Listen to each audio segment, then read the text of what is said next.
Hello tout le monde, bienvenue dans le podcast Esprit Digicom saison 3, le podcast qui aide les entrepreneuses HP et HPE à aligner leur business avec leur Human Design. La thématique du jour, comment méditer sur ses money blocks quand on a une autorité émotionnelle.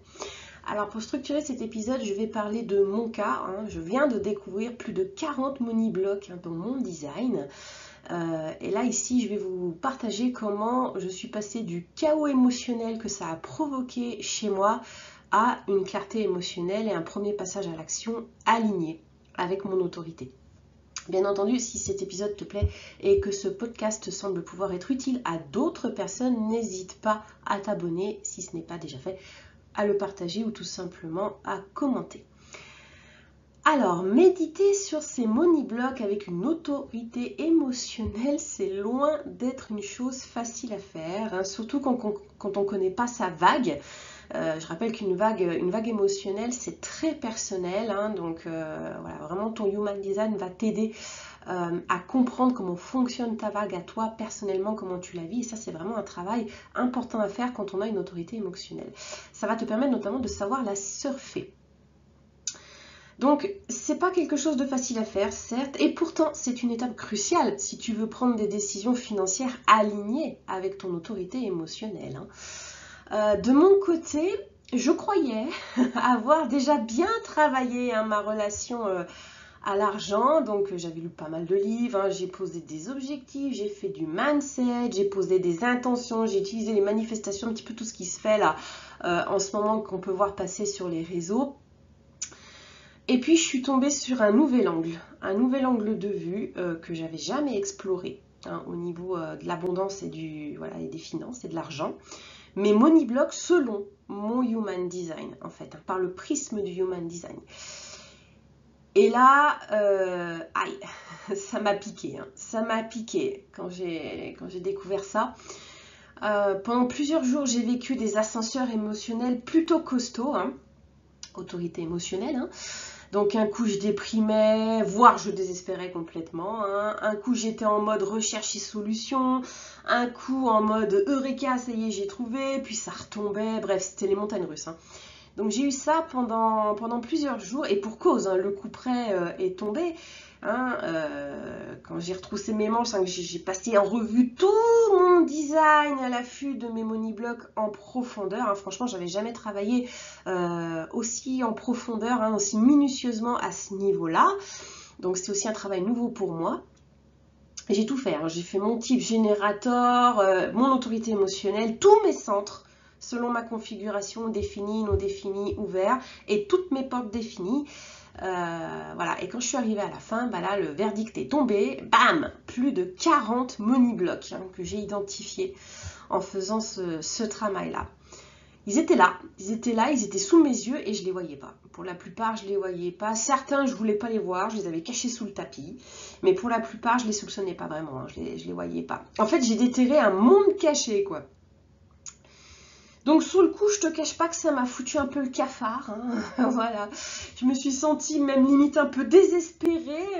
Et tout de suite, alors les pensées négatives qui sont arrivées, je m'en sortirai jamais, laisse tomber, j'arriverai jamais à créer mon autonomie financière comme je veux. À quoi bon même continuer ma boîte, à quoi bon continuer ce que je fais, de toute façon c'est perdu d'avance. J'avais vraiment l'impression que ça faisait une énorme montagne à déplacer. Trop grosse pour moi, quoi. Surtout le chiffre 40 qui m'est resté un peu coincé en travers de la gorge. Donc voilà, sur le coup, ça m'a complètement clashé. Alors, je suis sûre que tu vois très bien de quoi je parle, surtout si tu as une autorité émotionnelle. Et bon, des moments comme ça, dans l'entrepreneuriat, de toute façon, on en vit toutes. C'est pas le premier, c'est pas le dernier non plus. Généralement, je me remets en selle après. Mais c'est vrai que sur le coup, voilà, avec une autorité émotionnelle, là, je savais clairement que ça venait de clasher ma vague. Ça m'a plongé dans le chaos. Et j'étais en train de descendre, mais alors dans le creux de la vague à toute vapeur, là, avec toutes les idées noires, là, ces grosses idées noires qu'on a, là, on a envie de tout balancer, on a envie de tout foutre à la poubelle. Voilà, sur le coup des émotions négatives, sur le coup du chaos émotionnel, ça c'est typique quand on tombe en bas de vague dans les autorités émotionnelles. Donc voilà, je le savais, j'étais consciente que ça avait clashé ma vague, alors j'ai attendu. j'ai attendu que le creux passe, hein, parce que c'est temporaire, ça ne dure pas, hein, c'est temporaire. J'ai attendu que ça passe, je sais hein, que ces émotions-là, elles sont absolument pas fiables, elles ressortent uniquement quand on est dans le creux de la vague. Hein. Quand je suis dans le creux de la vague, c'est comme ça, hein, c'est quand la vague elle clash que je ressens ces choses-là, sinon je ne les ressens pas comme ça en tout cas, je le vois autrement. Donc voilà, je savais que c'était ça, donc j'ai arrêté. J'ai fait une pause, hein, je suis allée faire autre chose. La nuit porte conseil hein, pour l'autorité émotionnelle. Alors quand plus le clash est gros, plus il faut de nuits. Hein. Il faut plusieurs nuits. Là, il m'a fallu quelques jours, donc plusieurs nuits, effectivement. Voilà, et je savais qu'en laissant passer les choses, je le verrais sans doute sous un autre angle hein, dans les prochains jours. Donc une fois que j'étais sortie du creux et de la vision très dark de la chose, j'ai compris, effectivement. J'ai compris que je faisais une énorme erreur. Et je parierais que vous la faites aussi, hein, il y a des chances. En fait, je pensais que mes money blocks étaient au niveau mental. C'était juste au niveau mental, des croyances au niveau mental. Et pendant des années, je me suis arrêtée à ce niveau-là, en fait. Hein, je n'ai pas cherché plus loin. Mais là, avec mon Human Design, hein, comme je dis, j'ai accédé à un autre angle de vue plus profond. Donc là, on est parti plus loin que le plan mental. Et j'ai compris. J'ai compris qu'en vérité, bah, c'était aussi énergétique, émotionnel, voire transgénérationnel. J'ai fait le lien aussi avec le transgénérationnel. Hein, des choses comme par exemple la difficulté à recevoir pleinement, incapacité même sur certains endroits à recevoir pleinement. Alors ok, il y a mon centre G ouvert là-dessus qui joue, d'accord, mais il y a aussi une posture de sauveuse hein, que j'ai pris dans ma famille depuis petite. Hein, je suis la seule de ma famille à avoir une ligne 5. La ligne 5, c'est l'aura du sauveur. Hein. Donc voilà, la posture de sauveuse pour une ligne 5, c'est fatal. C'est quelque chose qu'il faut vider. Et naturellement, j'ai pris cette posture dans ma famille. Donc ça remonte, hein, ça remonte à l'enfance. Voilà, c'est bien plus ancré hein, que le mental. Aussi une tendance à surdonner gratuitement. Hein, le syndrome du contenu gratuit. Ça fait partie de mes gros money blocks. Alors, je remercie mon ego non défini ici, mais pareil, il n'y a pas que ça. Hein. Voilà, l'énergie du don, elle est aussi dans ma famille. J'ai souvent eu le modèle hein, de personnes qui donnent beaucoup, et qui donnent tout. Au niveau des femmes de ma famille, hein, surtout, qui donnent tout et qui reçoivent peu en retour. Des choses aussi, voilà, comme des fidélités, des loyautés invisibles. Hein, voilà, encore une fois, on est dans les schémas familiaux vis-à-vis de la pauvreté, de la discrétion, de la survie. Hein. Moi, il y a un gros modèle patriarcal dans ma famille, des femmes qui sont soumises à leur mari. Hein. C'était le cas de ma mère, c'était le cas de mes grands-mères. J'ai eu le modèle sous les yeux, hein, donc voilà, on est aussi à ce niveau-là, ça se joue aussi à ce niveau-là. Hein. Donc j'ai compris. J'ai compris tout ça, j'ai compris mon erreur, hein, voilà, d'être restée sur la partie mentale. Et voilà comment j'en suis arrivée là en fait. Hein, voilà, 40 money blocks que je ne soupçonnais pas, 40 façons inconscientes de dire non à l'abondance. Hein. Ça fait bizarre de le dire, hein, mais c'est la vérité. Hein. 40 façons inconscientes de dire non à l'abondance, tout en pensant dire oui. Voilà, j'étais persuadée d'être dans le vrai. Hein, des fois quand ton mental te joue des tours, qui te persuade que c'est ok, alors qu'en réalité, ça ne l'est pas du tout. Mais je ne m'en rendais pas compte. Hein. Je ne m'en rendais pas compte. Hein. C'était tout doux, c'était subtil, c'était presque normalisé, en fait. Hein, et du coup, ça passe inaperçu. Hein, si tu ne prends pas ta loupe pour aller vraiment creuser, voir de plus près, ça passe inaperçu. Alors là, pour le coup, j'ai pris la loupe. Et ça m'a quand même piqué les yeux hein, sur le coup, mais je ne regrette pas. Je ne regrette pas d'avoir fait ce travail. Donc... vu que là, j'étais dans l'accalmie, hein, après l'orage, voilà, émotionnel, c'est bon, j'étais sortie du chaos, j'étais sortie des montagnes russes. Hein, alors, une autorité émotionnelle, quand tu clashes ta vague, tu as effectivement le chaos émotionnel, puis après, il y a une zone d'accalmie après. Hein. Donc, c'est là où généralement, tu as la lucidité. Et effectivement, c'est là j'étais lucide, et du coup, sur mes erreurs, j'étais lucide sur mes erreurs, j'étais beaucoup plus lucide sur mes money blocks, hein, je les voyais déjà sous un autre angle. Et du coup, quand je suis revenue dessus, bah, j'étais passée sur une autre énergie, hein, une énergie plutôt d'alchimiste. Hein, et je me suis demandé, ok, bon, bah, il y a ça, d'accord, qu'est-ce que j'en fais hein, comment je peux transformer ce gros tas de boue, là, à mon avantage, parce qu'il y a sûrement un moyen. Hein, il y a sûrement un moyen. Voilà, et donc j'ai commencé à réfléchir là-dessus. Et là, j'ai eu une idée. J'ai dit, bon, bah déjà, je vais les classer. je vais les classer par priorité. Ça me permettra de tout poser, hein, voilà, de tout poser au clair. Et puis de savoir aussi sur quoi travailler en premier. Hein, parce que oui, 40 money blocks, mais 40 qui ne sont pas tous de la même intensité. Ils ne sont pas tous urgents. Il y en a des plus urgents que d'autres pour débloquer ma situation. Donc j'ai fait ce travail-là. Une première action dans la clarté émotionnelle, puisque j'ai déjà, voilà, j'ai attendu que le chaos émotionnel passe et d'être dans l'accalmie. Donc voilà, j'étais plus calme et du coup plus lucide sur mes décisions. Et ça a largement contribué à désamorcer la bombe, en fait. Hein. Parce qu'au début, 40 money blocks, ouais, quand tu vois 40, waouh, je voyais ça comme une montagne infranchissable, trop énorme à déplacer toute seule. Donc résultat, désespoir. Et paf, la vague elle clash. Là, après le chaos, dans l'accalmie, après la vague, rien qu'avec cette action, et pourtant c'est pas énorme, hein, voilà, on est sur une petite action, hein, mais rien qu'avec cette action-là, déjà je le voyais plus du tout comme ça. Hein, ça avait complètement désamorcé la bombe là-dessus. J'ai fait un top 3 des plus urgentes à travailler là maintenant. Et du coup, voilà, 40, top 3, ah oui, 3, ça paraît déjà beaucoup plus atteignable dans les prochains mois. Donc, tu lâches. J'ai lâché prise. J'étais rassurée.